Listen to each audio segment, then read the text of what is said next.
Tangan kanan naik setinggi telinga. Jari 5 berjari. Apakah artinya itu? Negara kita telah merdeka. Suara mengguntur mengucapkan salam nasional merdeka.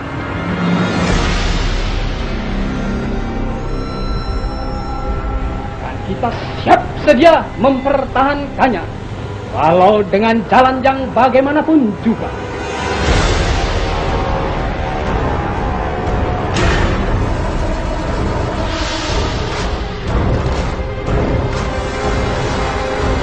Merdeka!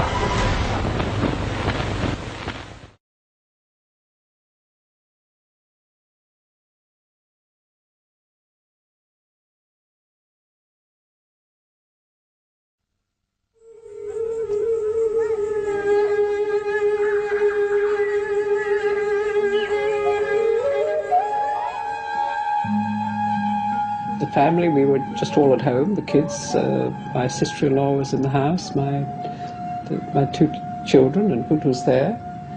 I think, as I recollect, I just got on a car and went to work. The 30th of September, I was at home with my children. The 30th. That evening, the 30th of September, I was invited to go with some other embassy people out to a shadow play being staged in a village outside of Jakarta.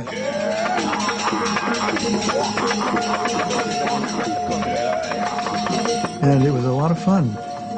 And we were there until, I think it was almost 1 o'clock, 1:30 when we left. On the night of September 30, 1965, I was in Jakarta. In fact, along with a number of other diplomats, I attended a wayang kulit performance, actually not too far from the home of General Yane, one of the generals who was murdered later that night.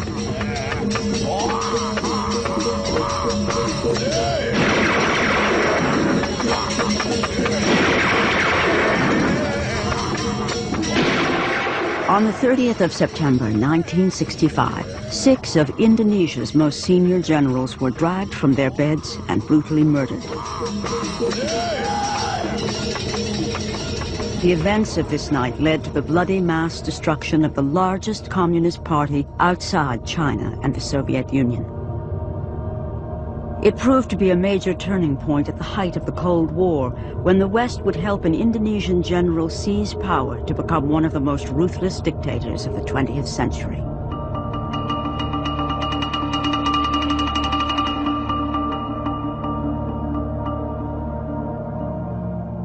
The United States, Britain, and Australia had desperately wanted to see the overthrow of this man, Sukarno, the first president of Indonesia. Sukarno's allegiances were too ambiguous for the black and white politics of the Cold War. 500,000 of his supporters were to be brutally slaughtered when his balancing act failed.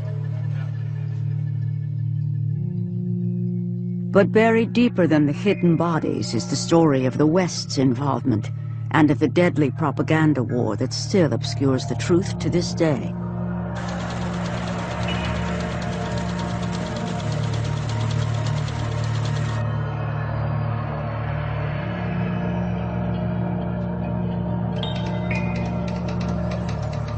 Popular understanding of what happened came from the reporting of a few Western journalists who were in Indonesia at the time. But it was a difficult story to cover, and what they did report was manipulated, cut, and buried in the back pages. This film tells the tragic story of what many would still prefer remain buried as a forgotten footnote of the Cold War. The man who came to power, General Suharto, established one of the most durable and corrupt family regimes of our time. He and his army have the sinister distinction of murdering more of their own people than any other regime supported by the West.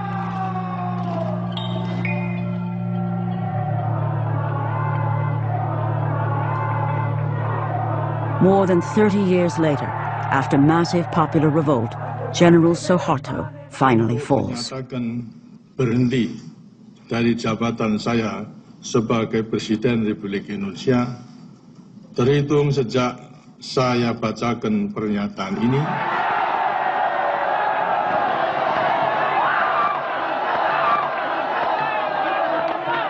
With General Suharto out of power, some Indonesians now feel bold enough to question the corrupted versions of their history.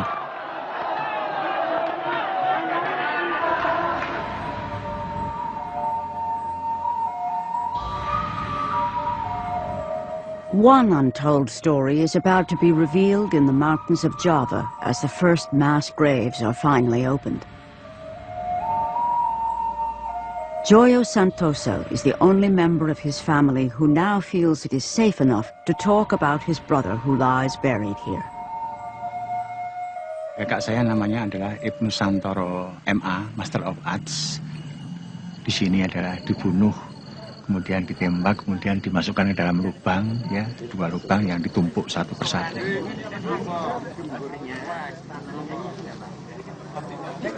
Ibnu Santoro was dumped in this hidden grave, along with 22 others branded as communist sympathizers.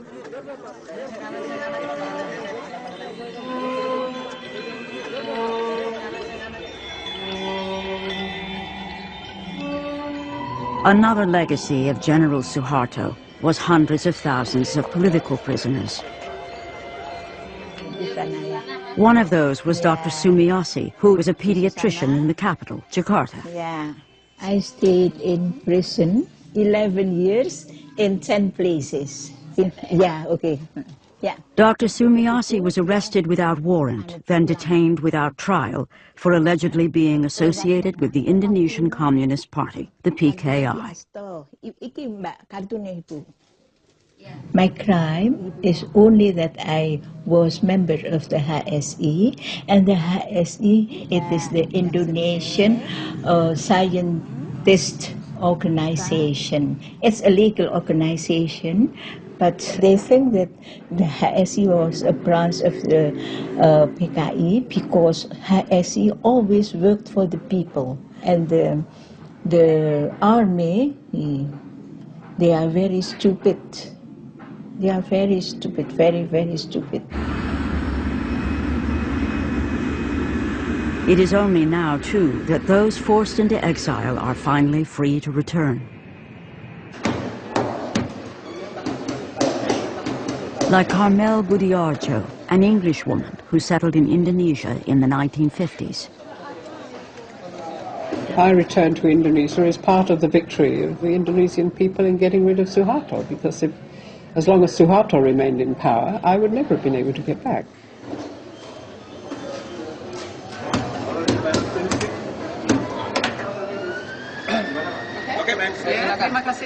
Carmel Budiarjo spent 4 years as a prisoner of Suharto. My name was still there on the blacklist, even though I have a visa. They were under the impression that they would have to go to the commander of the army to get clearance for me. And then suddenly, everything vanished, all the problems vanished, and they said, oh, you can go in, it's all right. Carmel is now a human rights campaigner.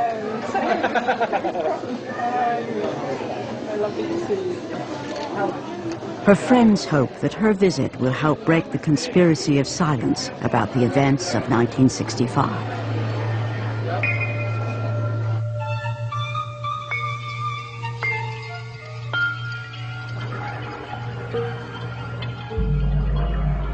Who was this leader of Indonesia that the anti-communist West was keen to depose?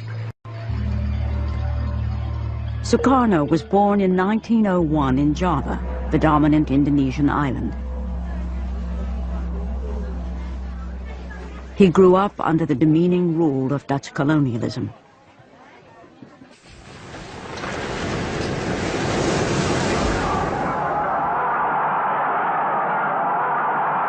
Sukarno was an ardent nationalist who led Indonesia's independence movement. He became president of the new Republic of Indonesia in 1949. belum ada yang menandingi Soekarno sampai sekarang.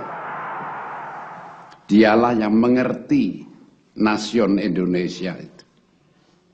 Karena itu juga Soekarno lah yang tidak jemu-jemunya menganjurkan tentang nation and character building.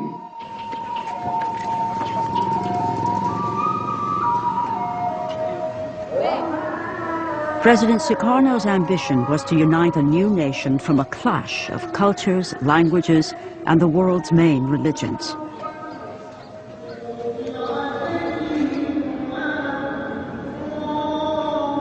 Indonesia is the fourth most populous nation on earth and the world's largest Muslim community.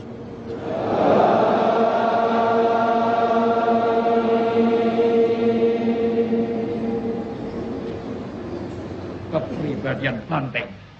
Maka karena itu, ayo maju terus, jebol terus, tanam terus. Sukarno thought he could preserve his own one-man rule by balancing the competing ideologies inside his country.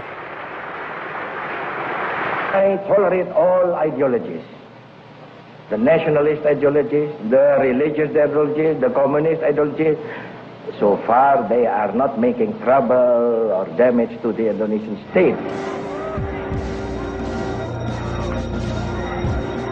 Sukarno's balancing act might have succeeded indefinitely if the Cold War hadn't been raging outside Indonesia, where the domino theory held sway. Here's Indochina. If Indochina falls, Thailand is put in almost impossible position. The same is true of Malaya with its rubber and tin. The same is true of Indonesia. If this whole part of Southeast Asia goes under communist domination or communist influence, Japan must inevitably be oriented toward the communist regime. America says welcome in a big way to President Sukarno. Vice President Nixon and State Secretary Dulles are on hand at Washington's National Airport. As leader of the highly strategic Indonesian domino, Sukarno was courted by leaders on both sides of the Cold War. He attempted a policy of neutrality, believing this was the best way for his young nation to gain assistance from East and West. May God give us, America and Indonesia, the best friendship which has ever existed between two nations.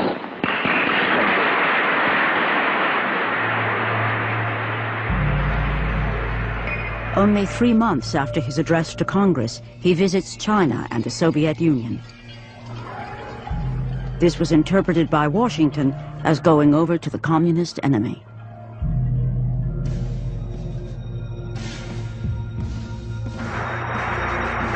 The United States becomes even more alarmed by the success of the Indonesian Communist Party in 1957 elections.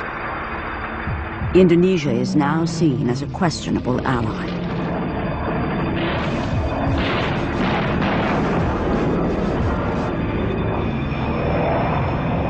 In the largest covert operation since World War II, President Eisenhower backs rebellions against Javanese rule in the outer islands. Let's face it, the United States made a horrible blunder in 1957-58 in supporting an independence movement within Indonesia. It was a disaster. We should never have been in it in the first place, and if we were, we shouldn't have been in it the way we were. American involvement was revealed when a U.S. pilot was shot down. The U.S. quickly withdrew support, and the rebellions collapsed. Western intervention had backfired. Having stood up to a superpower, President Sukarno's grip on his country tightens, and he becomes emboldened on the international stage. Sukarno uses the United Nations to protest about Western intervention in his region. I hate imperialism. I detest colonialism. And I fear the consequences of their last bitter struggle for life. We are determined that our nations and the world as a whole shall not be the plaything of one small corner of the world.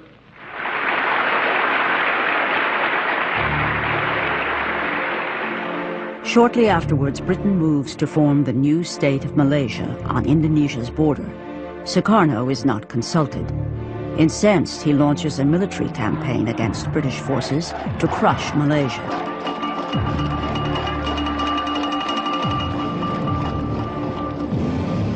Britain's top propaganda specialist, Norman Reddaway, is sent to Singapore to take charge of Britain's propaganda war.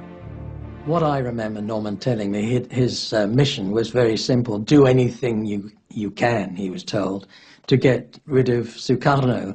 And he was given a budget. It was a matter of hundreds of thousands of pounds.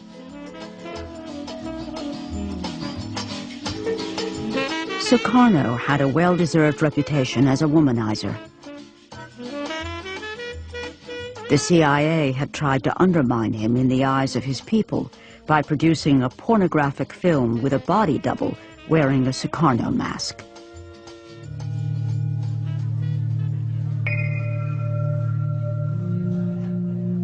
At least 6 assassination attempts were made on his life. Sukarno blamed the CIA for most of these.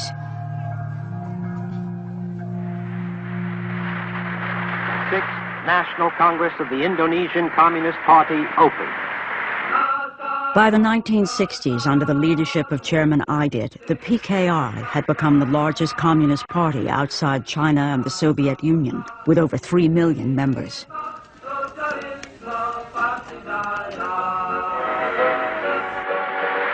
The personal appearance of President Sukarno increases the atmosphere of unity of this gathering. Sukarno himself is a nationalist, not a communist, but he depends on the Communist Party because it can mobilize mass support for his political objectives.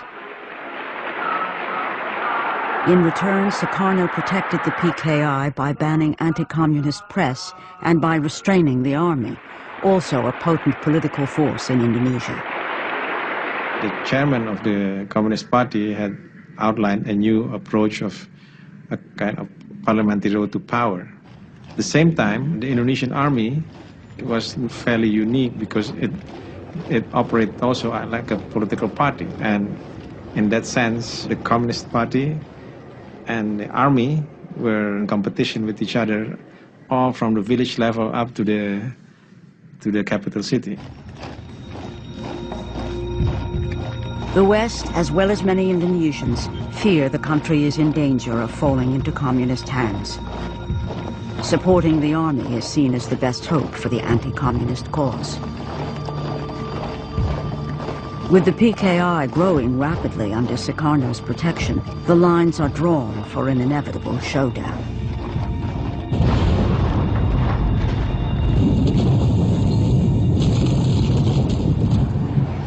To the north, by 1965, the United States is escalating the war in Vietnam.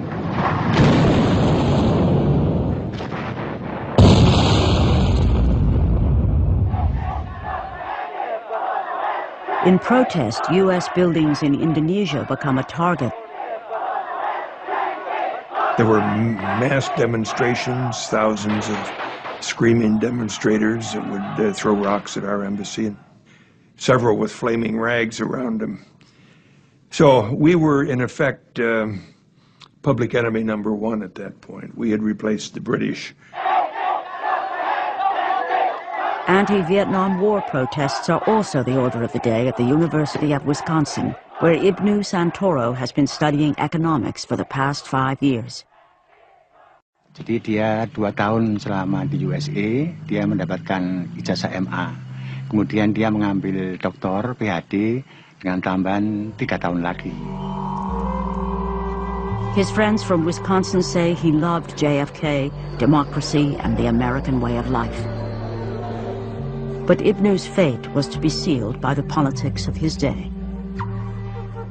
Tapi karena ada konfrontasi antara Amerika dengan Indonesia pada waktu itu, jadi semua mahasiswa yang di Amerika, Indonesia ditarik lagi ke Indonesia semuanya, termasuk kakak saya, berikut dengan keluarganya. Returning home to a country being polarized by Cold War politics, Ibnu gets a university job by joining the Indonesian Graduates Association, a group associated with the Communist Party. Tensions were also rising in the countryside where the PKI had been enforcing President Sukarno's land reform program.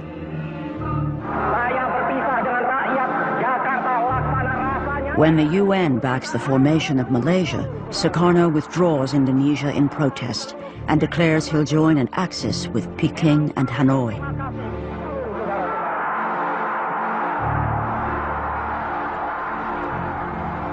President Sukarno has now gone too far for the West. For nearly 15 years, he'd balanced both sides of the Cold War. By 1965, Sukarno appeared to be siding decisively with the communists. The West, with Machiavellian logic, hoped the Indonesian army would step in. If the PKI mounted an unsuccessful coup, it would provide the perfect excuse.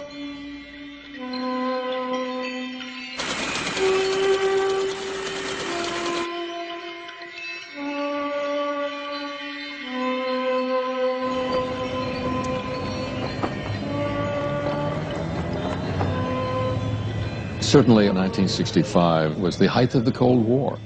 Vietnam was very important for the Americans, and the war wasn't going too well. The Marines had landed, but they had taken some bad reverses. And so when it appeared that at the back door, Indonesia was about to go completely into the communist orbit, there was a lot of concern. There was a lot of fear.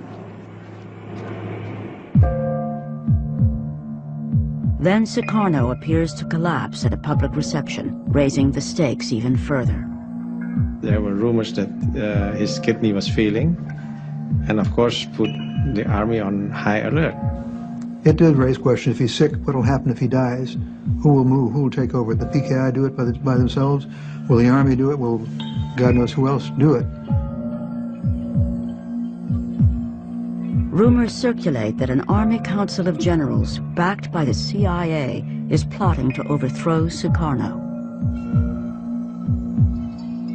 Army was clearly keen if Sukarno became incapacitated, they would seize power.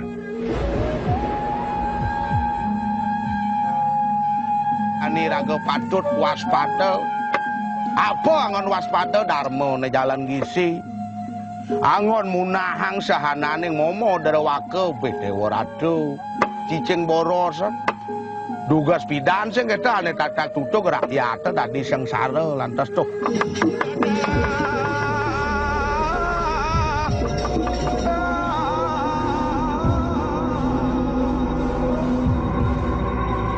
On the 30th of September 1965, Indonesia is changed forever. This 4-hour film is General Suharto's version of the events of that night. It was shown every year on all television stations while he was in power. It portrays junior army officers, supposedly under control of the communist PKI, kidnapping and killing the head of the army and 5 senior generals.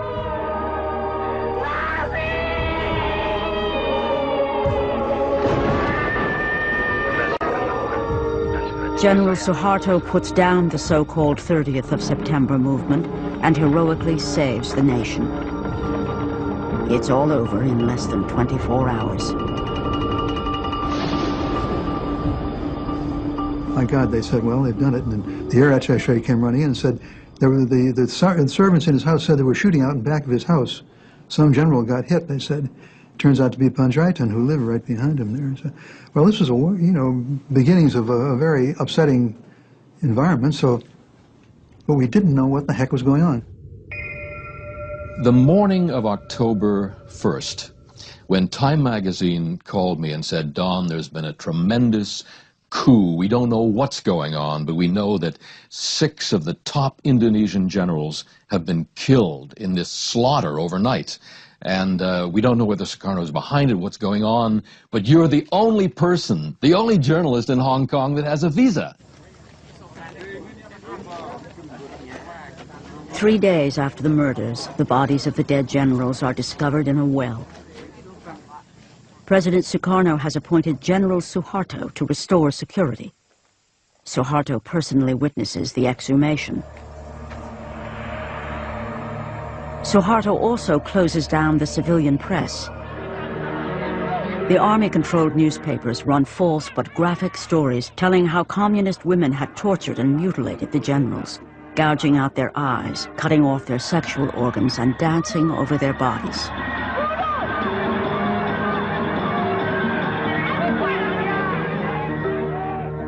The Indonesian Communist Party, the PKI, is blamed for the abortive coup.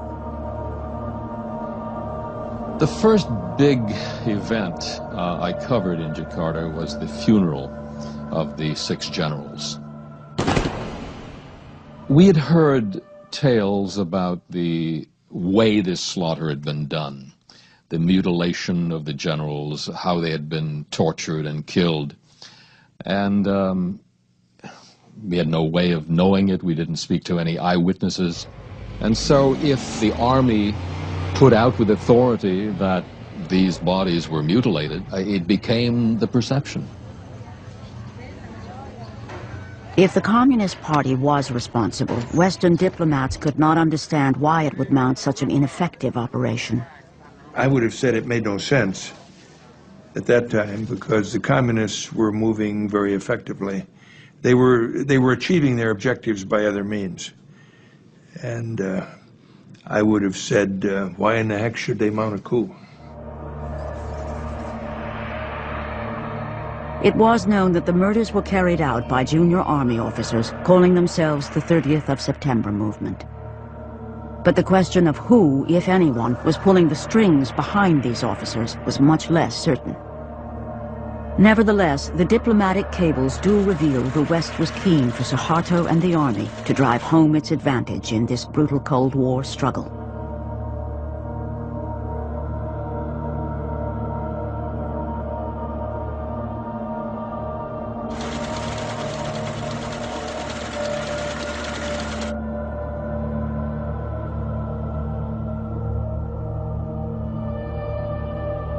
In the 3 or 4 weeks following the putsch, Norman Redaway put together a radio program which was then sent back into Jakarta and broadcast to Indonesian people, in the Indonesian language of course, purporting to be an Indonesian-sourced program.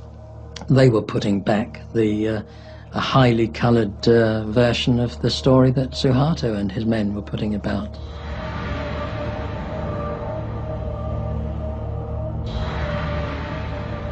The British-made propaganda program called The Voices from the Well was broadcast from a radio station set up next door to Suharto's house.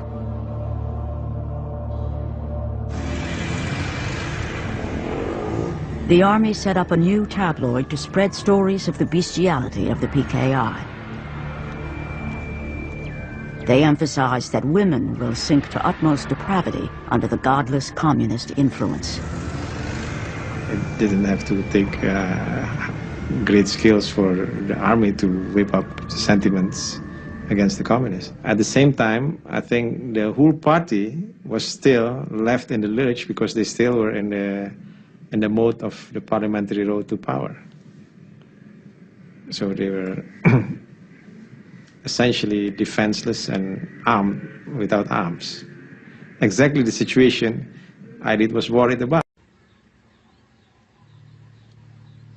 Chairman Aidit, the communist leader, went on the run in Central Java, telling people to defy the accusations against him by carrying on as usual. It was advice that would prove fatal for many. PKI members in President Sukarno's cabinet were arrested, and other senior leaders secretly executed.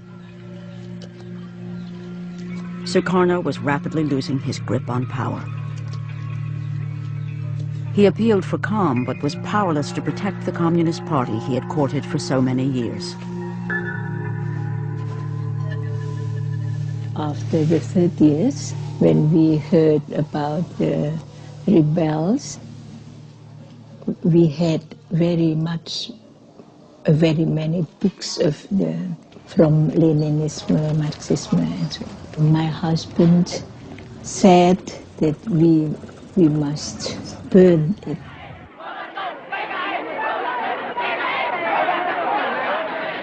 Mobs of students hit the streets in protest against the PKI. The army supplied them with lists of targets to be attacked. The Communist Party headquarters was the first to be destroyed.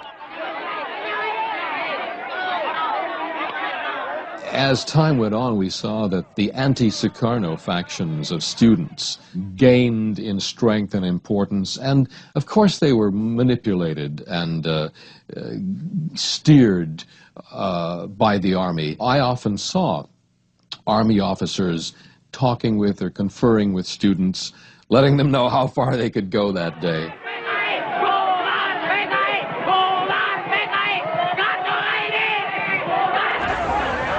From far, I saw a fire and saw so many people crying, exciting, and so on. And I said to my driver, "Oh, stop, Jack. You must, we should drive on." Dr. Sumiyoshi was coming home from work when she saw her house in flames.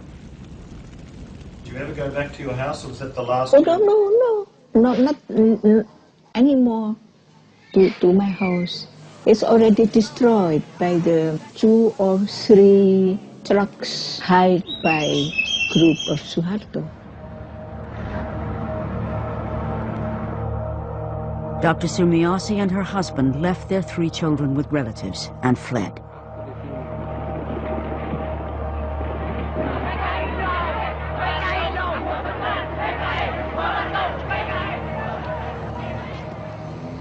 Carmel Budiarjo lost her job as a translator in the Indonesian Foreign Office almost immediately. As suspected communists, Carmel and her husband were arrested by the military. I was sitting in the small room on the side here, and the soldiers came in and they asked for me. That's where I was arrested, in the front room.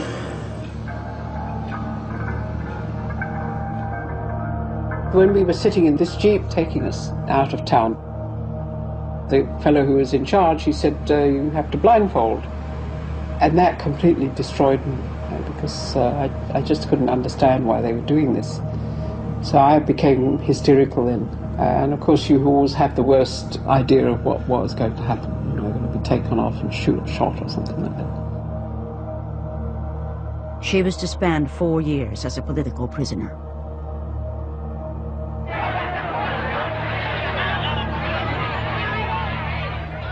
In the capital city, even people with the most tenuous links to the PKI are arrested en masse.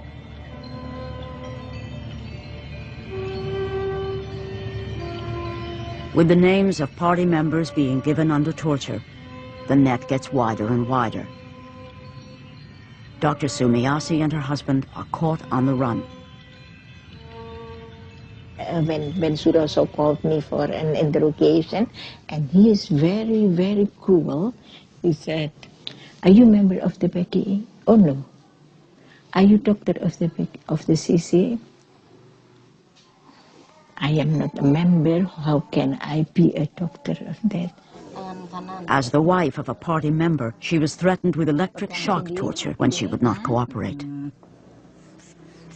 Oh, my heart beat it so hard, maybe that somebody can hear how hard it was. Then I blew him on his stomach. "Hey, Pak Sarang, don't do it, Pak. Don't do it. Please don't do it." Why? "I am electrophile." "What's that?" Electrophile. Electrophile, I can die when you give me. "Oh, it's very, very low." Although it's low, how low it is, I can die. And when I am dead, my spirit will strangle you. With his balancing policy in ruins and under pressure from the military, President Sukarno appoints General Suharto as the new head of the army. I, President, Supreme Commander of the Armed Forces of the Republic of Indonesia, appoint Major General Suharto. I appoint him as Minister, Commander of the Army. Now in official control of the army, General Suharto plans the systematic destruction of the Communist Party. He immediately dispatches his para-commando troops to central Java. Here they purge any army officers sympathetic to the PKI. The army then turns its attention to alleged communist sympathizers all over Indonesia. As long as there is still one communist in Indonesia, I think we still have military operations against this one person. Well, Suharto gave the orders to clean up everything, to every commander who was under his organization. So this is what I did. I ordered all my people to send patrols out and captured everybody in the PKI post.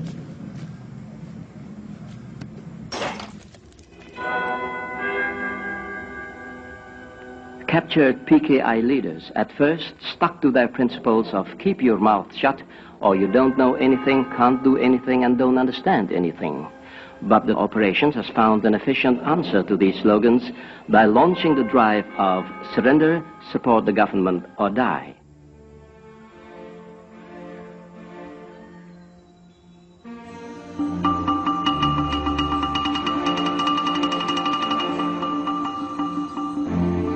The district of Prambanan, known for its 1,000-year-old Hindu temple, was one of the first to feel the wrath of Suharto's ideological cleansing campaign. The army swept through Java, looking for communists, stirring people up, and they came upon many peasants, and the soldiers would say, you're PKI, you're a communist. And the poor peasant farmer would say, what do you mean PKI? What are you talking about?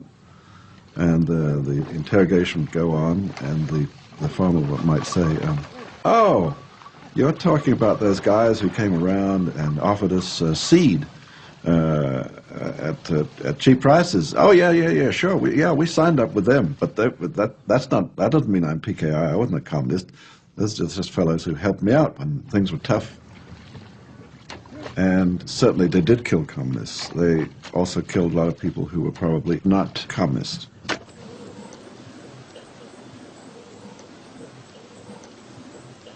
Kalau dipuruki kan bur yang mati kepedil wonten lepen iki. Sore gawe ruangan nek anu nggih bubur. Nek sing sederek niku nggih akeh ning kula mboten ngerti. Wong Giliran kok lesa wengi. Nek sing Klaten wong edan, nek sing Prambanan wong Kulon.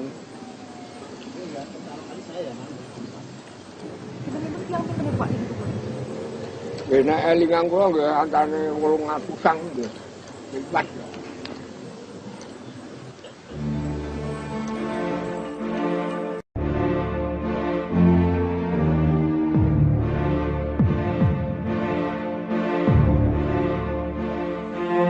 The army was in complete control. You couldn't get 10 feet out of Jakarta without proper papers and permission from the army.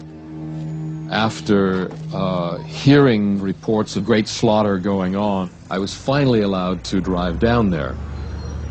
At that time, there were 2 or 3 military trucks filled with civilians, families, men, women, children. And we were told these were communist suspects. This wasn't something I was supposed to see. But I can recall that day there was something like 2,000 people just in that one day being rounded up and taken to a central holding place. One of the most amazing things was that you had a major, massive communist movement done in with weaponry and power and force that was contributed by the Soviets, which is, there's a tremendous irony in that, and we can't help but take a certain satisfaction in that.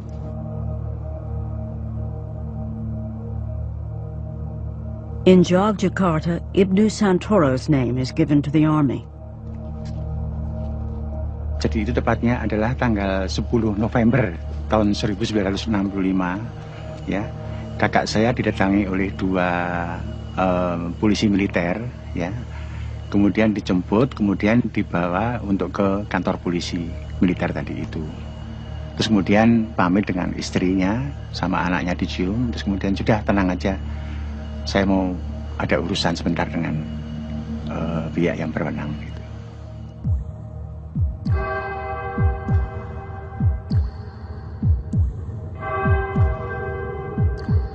Ibnu Santoro is taken to this interrogation center, only a few hundred meters from his house. Here he is detained and tortured. Kalau ditahan di situ, kemudian tiap hari dia datang mengantar makanan, minuman, pakaian, juga rokok. Setelah itu, kemudian setelah selang beberapa bulan, ya, itu kita mau ke sana, sudah dikatakan bahwa Ibnu Santoro sudah tidak ada di situ lagi.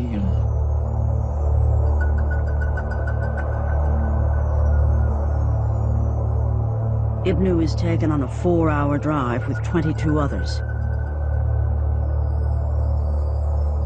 One of Ibnu's fellow prisoners on the truck manages to write a list of everyone's names on the journey that day. He persuades one of the soldiers to draw a map of their final destination, which makes it back to relatives.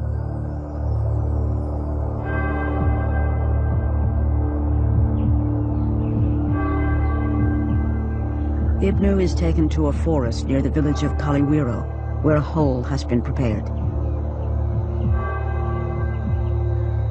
Here he is shot in the back of the head.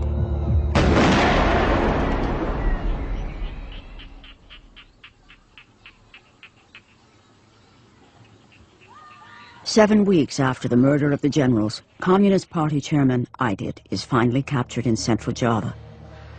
He's forced to sign a confession and is then executed on General Suharto's personal orders. The once invincible President Sukarno is now powerless to prevent the wholesale slaughter unfolding in his country.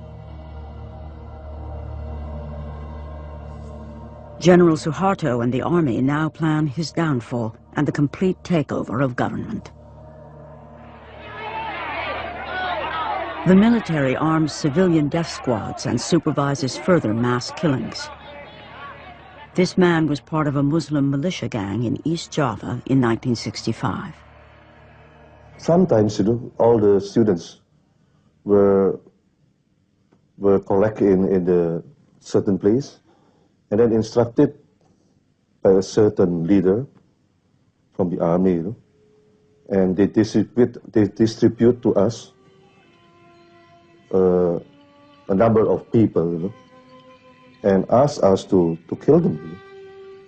So we know exactly that this is organized. The U.S. provided secret financial assistance.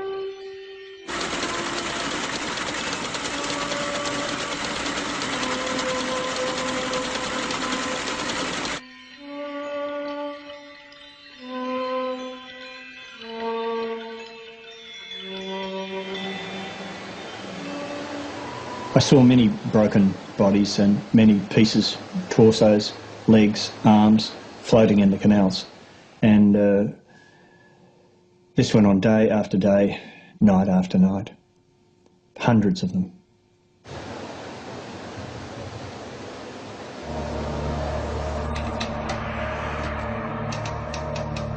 Although there were several journalists inside Indonesia filing reports, the true story of a one-sided slaughter did not immediately reach the Western public. I reported many interviews of catastrophic occurrences, but a lot of them didn't see the light of day in newspapers. I wrote a daily file for Time magazine, and I also sent reports to the BBC and to NBC News. Most of my material was going through other journalists who were staff people in Singapore, and they would edit my stories, discard my stories, because they didn't believe them. It's incredible that they could second guess and kill my stories that I was gathering on the spot. In the mid-1960s, at the height of the Cold War in Southeast Asia, stories that might engender sympathy for communists were not welcome. In this context, most newspapers and broadcasters reported the Army's death squads as engaged in a civil war. There really was no sense that there was a centrally organized slaughter of alleged communists. It was being presented from all directions as a sort of running battle going on between, you know, organized communism and an organized army. It was a cleaning up operation. It was not a slaughter. The word slaughter didn't pass anyone's lips at that time. The scale of it was not understood.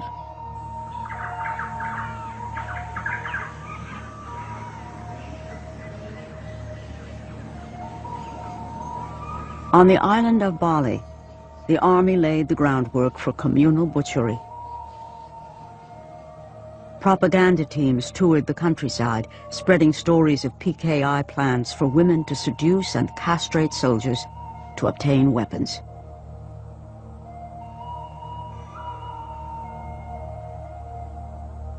There was a deadly choice. You either took part in crushing the communists, or you were one of them. I was told by General Sawa Eddie that whereas his boys, as he put it, had to encourage and stimulate the killing in Java, the killing in Bali was so intense that they had to stop it. They had to put a stop to it. Di sini banyak sekali orang dipotong. Saya sendiri nggak tahu, saya nggak sengaja bicara. Ketemu saya orang dipotong, saya begini. Nih kenapa anaknya saya salah, saya menangis, saya sama anak saya, baru saya nangis, kenapa nangis, nanti dipotong, tetangga saya digalakin, kenapa nangis orang dipotong, ketagihan potong, ya boleh saya potong.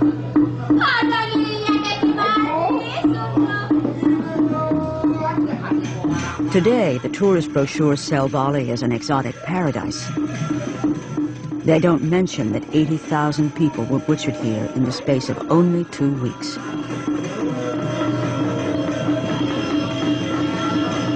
From the West point of view, the bloodbath had begun as an opportunity to see an end to Sukarno and the communists.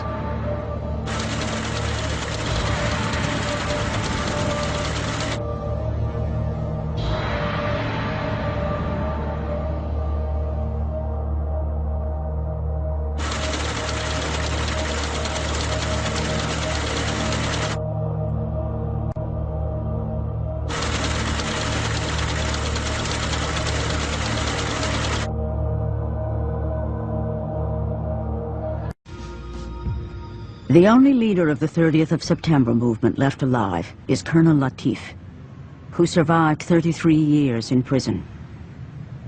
He claims he informed General Suharto of their plans, and Suharto has admitted meeting with him.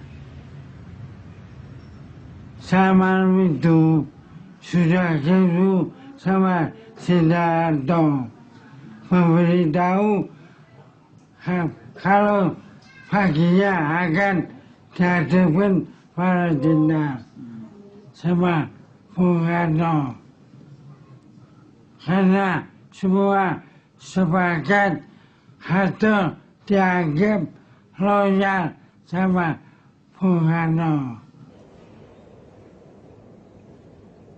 Those who see the hand of Suharto say it was his agents who infiltrated the 30th of September movement to make sure the generals were killed that fateful night. The rebel soldiers maintained it was never their intention to kill the generals. Their intention, they said, was to bring them before President Sukarno to face charges of planning a coup against him.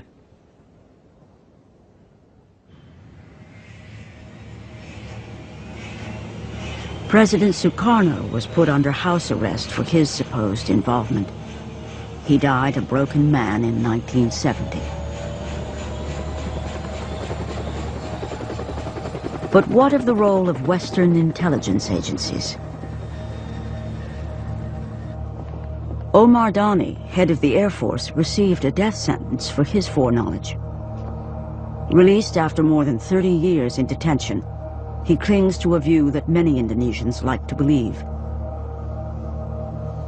I think that the CIA is fully involved.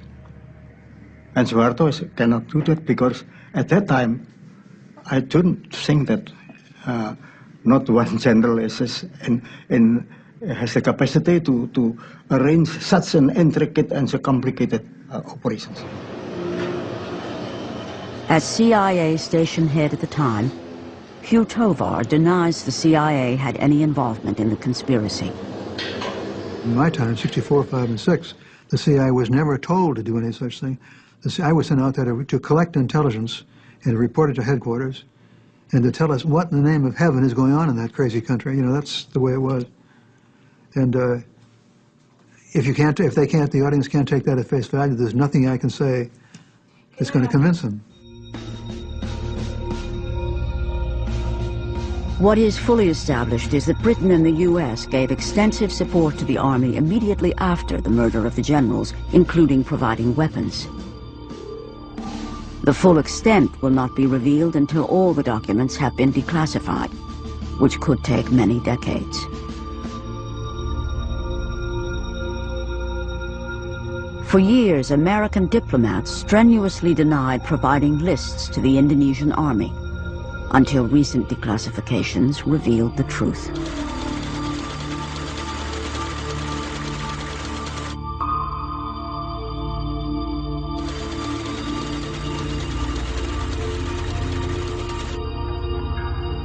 There were lists going around. I don't know who compiled them, but the theory was they're the people who are going to be extirpated next. So clearly there was a method and an organisation behind it all.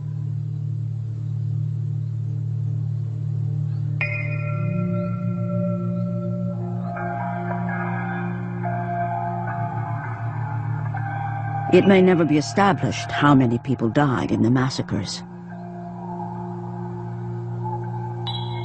Today, some academics estimate up to 1 million Indonesians may have been murdered. Sampai sekarang tidak jelas berapa jumlahnya. Tapi terakhir Domo yang Domo tahu, dia menyatakannya 2 juta. Terus yang memimpin pembantaian Sarwo Edi pernah menyampaikan pada seseorang 3 juta. Tapi jumlah yang jelas tidak ada yang tahu sampai sekarang. Melayu, ayo Melayu, Melayu,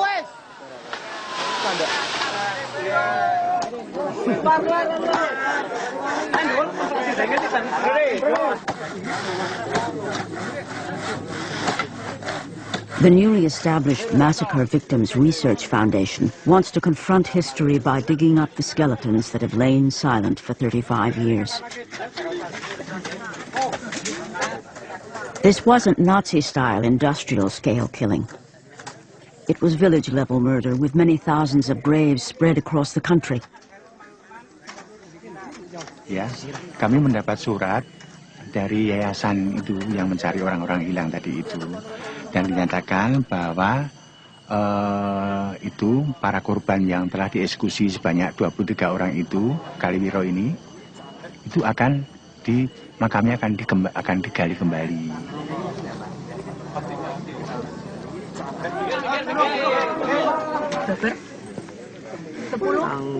Bulannya 6, 19, 65. Tanggal ini. This grave is unique because here the dead can be identified. The list of names and the map that was smuggled back to relatives provides the crucial information.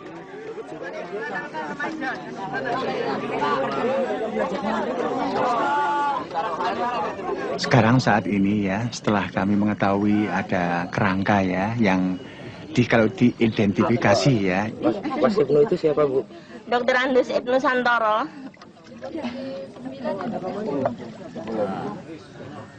Ya, saya karena ada 2 gigi yang dicabut ya, dan sesuai dengan apa itu berita dari dokter yang bersangkutan, ya, dokter forensik yang meriksa bahwa ini adalah kakaknya. Karena pada waktu itu berumur 34 tahun, ya, itu. Iya.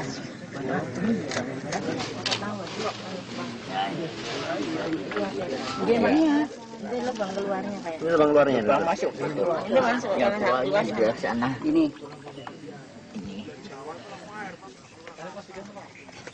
Ke depannya. Nah, ini lubang keluarnya. Di sini adalah dibunuh, kemudian ditembak, kemudian dimasukkan ke dalam lubang, ya, 2 lubang yang ditumpuk satu persatu tanpa ditumpuk. Kayak apa saja itu, kayak kayak menimbun binatang saja itu. Itu saya merasa sakit. Tapi itu kita sebagai seorang Islam Muslim yang beragama ya, itu semua kita kembalikan kepada Yang Maha Kuasa.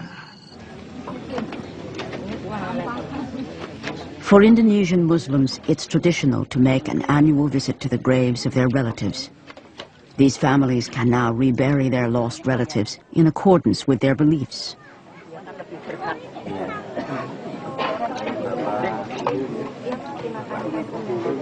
Keluarga ini tumpangan tanah tumpah darah kakak. Pinter-pinter saged mlebet boten. But as they will soon find out, even this simple gesture will stir old resentments.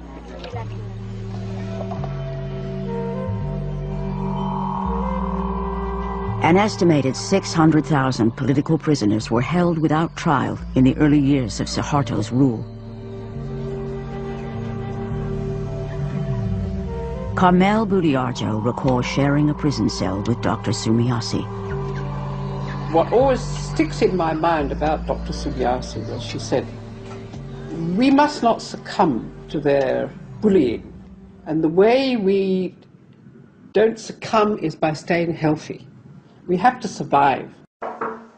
The 2 women haven't seen each other since prison 30 years ago. I can't believe it. Hello, how are you? Yes.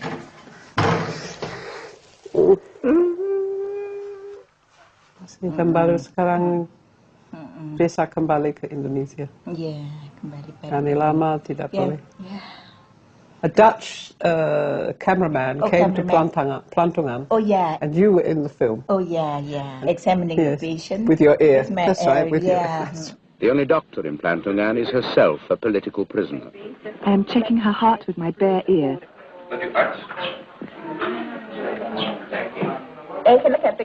Actually, I need a stethoscope, but there is no stethoscope. Kita membuat tempat yang sedih ini, neraka ini sebahagia mungkin.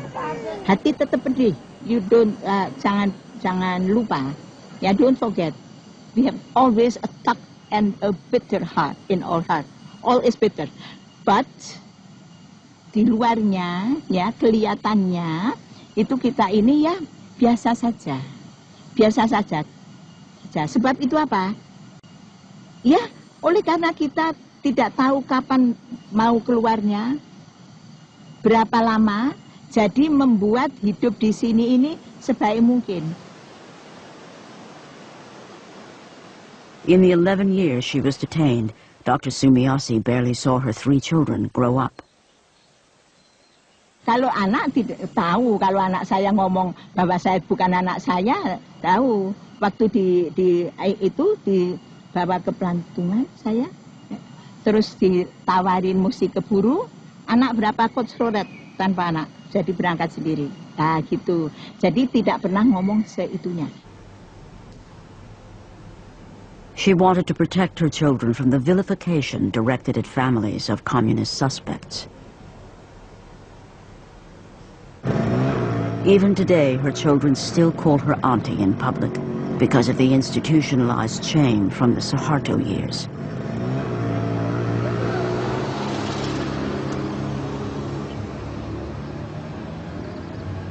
After her arrest, Carmel Budiarjo's teenage children fled to London, where they lobbied for their parents' release.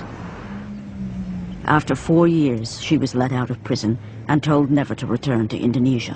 Her husband was detained for a further 8 years. Carmel established a lobby group to draw attention to the plight of political prisoners. Other critical human rights issues in Indonesia soon took over, like East Timor. I remember reading about what was happening in East Timor. I really wept because we knew what the army was capable of. We had tried, I mean, our particular efforts were obviously devoted to getting the British government to stop selling arms. I mean, for so many years we had pleaded with them, and they just wouldn't listen.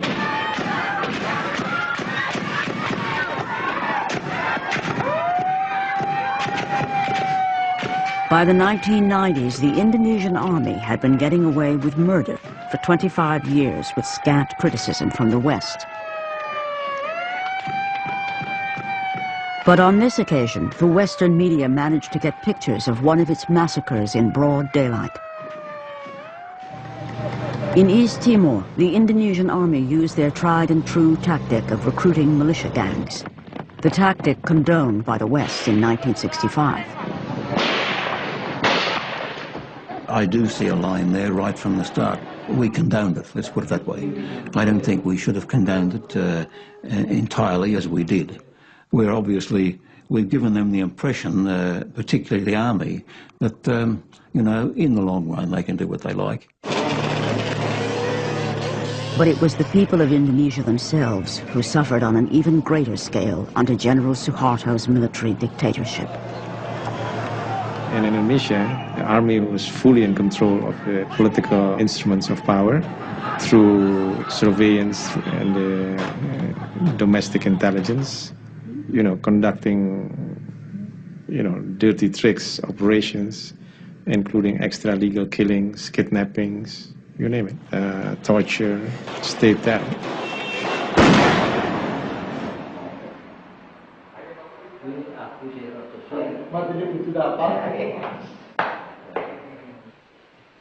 Today, General Suharto may be out of power, but reburying the bones exhumed from Kaliwiro is a highly sensitive issue. Along with the relatives of other victims, Joyo Santoso has come to transfer his brother's bones into a small coffin for reburial in the family cemetery. The foundation has obtained permission to rebury those bones unclaimed by relatives here in the village of Kalaran.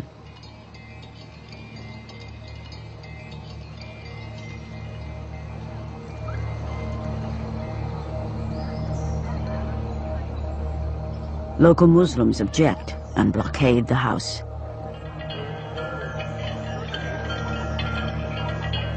The generals then order the people to, you know, to be against the communists by picturing the communists as the culprits of the attempted coup d'etat on the night of September 30 and the consequent times. So people were against communism, but actually it's misperception. Karena begini, di sini itu kalau untuk makamkan, daerah sini bukan daerah PKI, ya begitu. Mungkin yang ngompor itu juga nganggap ini PKI kan gitu. Ya. With the house blockaded, Joyo and the other relatives try to remove the coffins to safety. Kita berangkat keluar, ternyata di depan rumah Pak itu Irawan sudah ada poster-poster.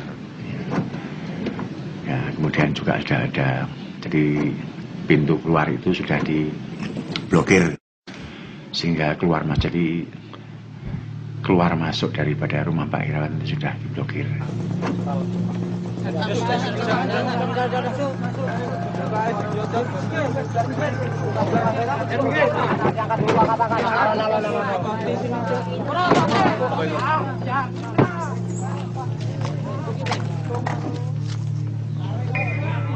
Nah, kemudian mereka sempat memancing emosi ya dengan jalan penempeleng gitunya, sopirnya, keneknya.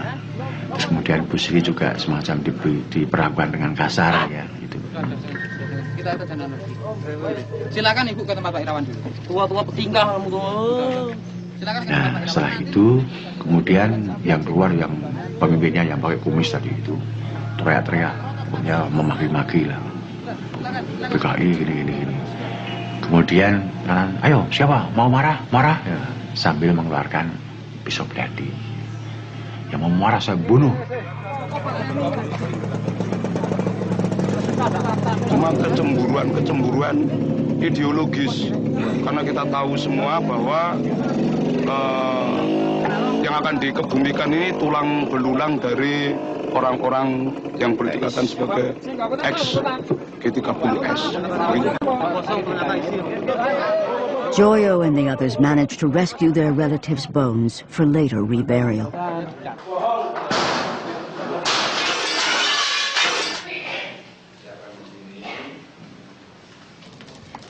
The mob attacks the house and burns the empty coffins while the police stand by. They later destroy the house completely.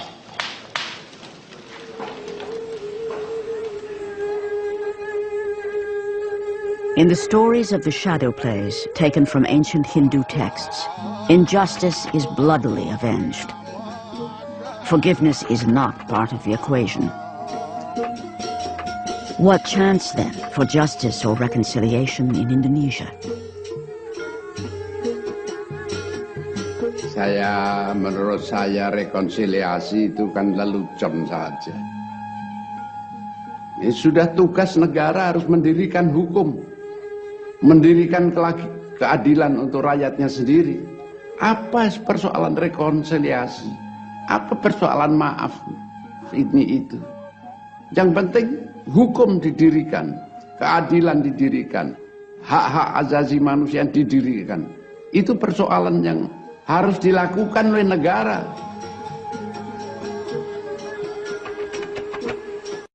We have to be honest to history. If we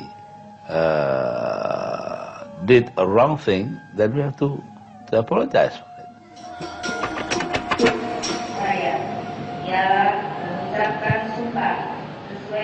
Having struggled against Suharto's authoritarian regime, President Sukarno's daughter now takes her oath as the new president of Indonesia.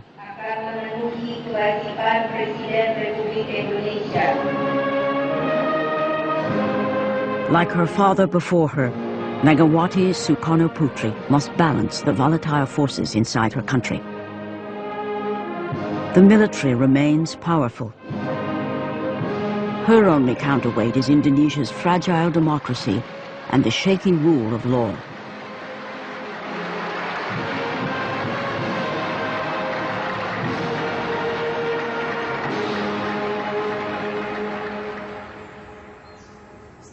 After 35 years, Ibnu Santoro has been rescued from a mass grave and is being given the dignity of a proper burial.